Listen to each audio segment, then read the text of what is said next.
Okie dokie, guys. My Marshall blenders, I'm back. So, we're gonna talk about extremely curly hair. Some people call it 4C hair. I respect how you call it. But we're gonna start off talking about three specific things that are essential to know for caring for your hair. So, the first thing we're gonna talk about is texture. There are three terms used to describe the hair's texture. It's coarse, medium, or fine. Coarse, medium, or fine describes your hair's texture, and that doesn't mean the overall. We're talking about the individual strands of hair.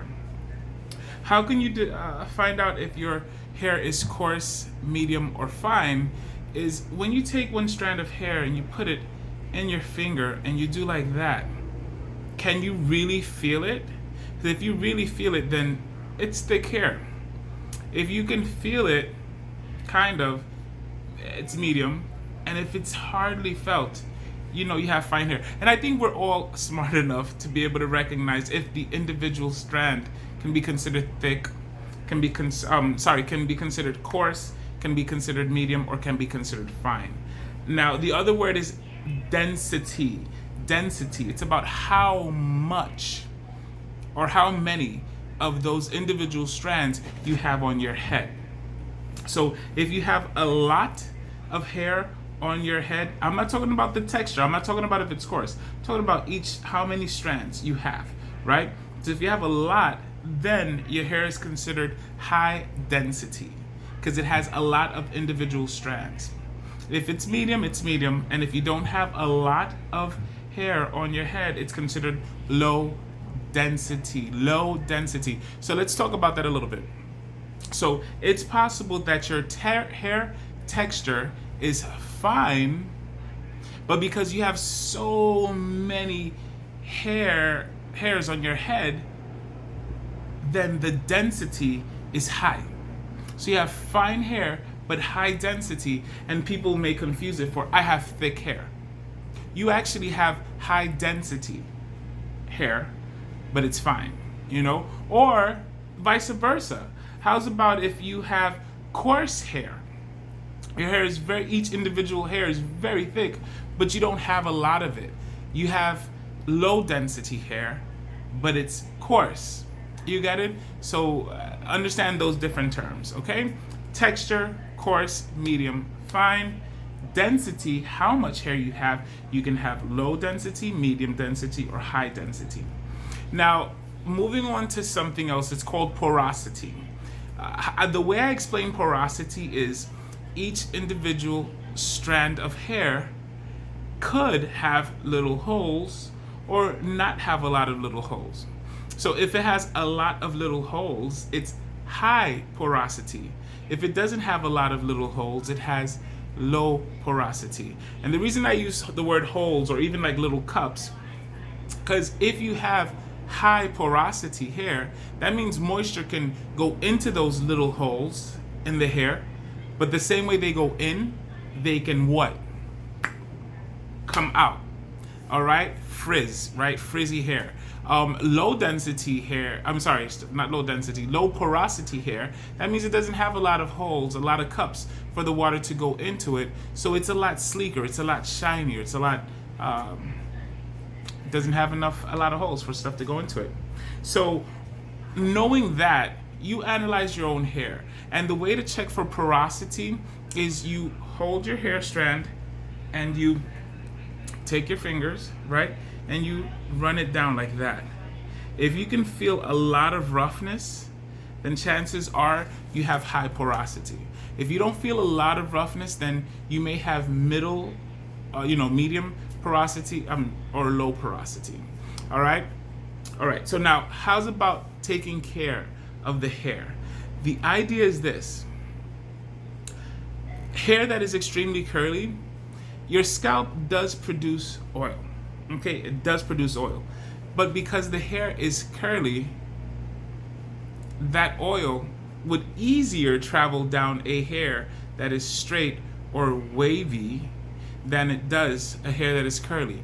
is a lot more for it to do. So it doesn't get to go all the way to the ends most of the time. So in your experience, you can tell me if you have very extremely curly hair, or what some people call 4C or 4A. Do you notice that your ends are very dry?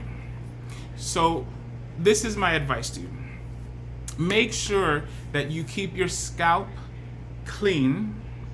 My advice is once a month, shampoo with a detoxifying or clarifying shampoo. Aveda makes a wonderful detoxifying shampoo. I trust Aveda products because they're like 97% natural. Neutrogena makes a wonderful clarifying shampoo. I forget what they call it, but it's a clarifying shampoo. Joico and Redken also make a trustworthy detoxifying clarifying shampoo. So once a month, you shampoo. And you don't want to go extremely rigorous. You don't want to damage the scalp, and never do this. Never use your fingernails. Always use the balls of your finger, all right? Like this, like this, like that, okay? You'll do that to shampoo. So do one or two, well, not one, do 2 shampoos. Wash it out. And then use a conditioner. Use a good moisturizing or hydrating conditioner. I always advise people to go for the professional, but if you're going to go store brand bought, my suggestion is OGX, the keratin line. Suave makes a really good conditioner. It's an olive oil conditioner. Garnier Fructis makes good conditioners as well. As far as treatments for the hair, you have to give your hair treatments.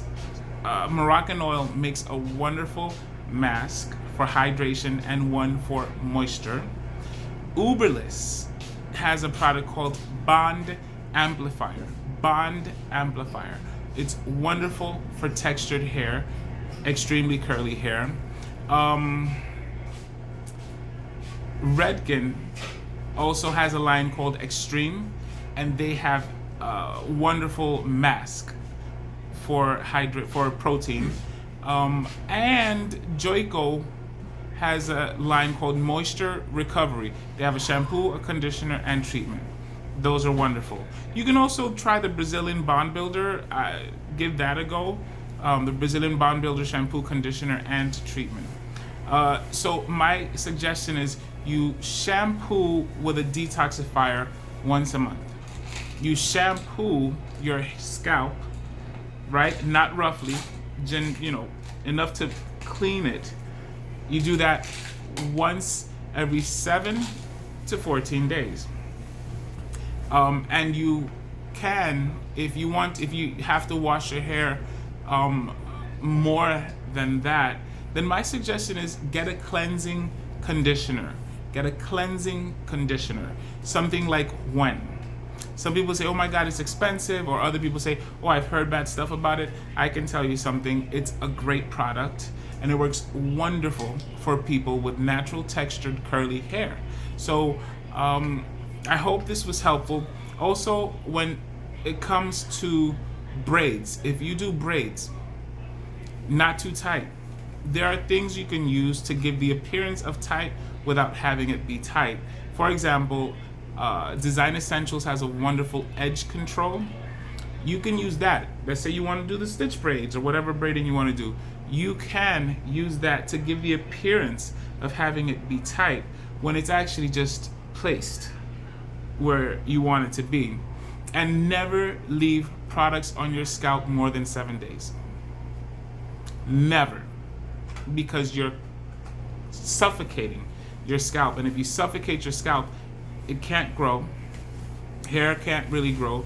Or it won't grow healthy, if you think about it. Okay, so I hope this was helpful.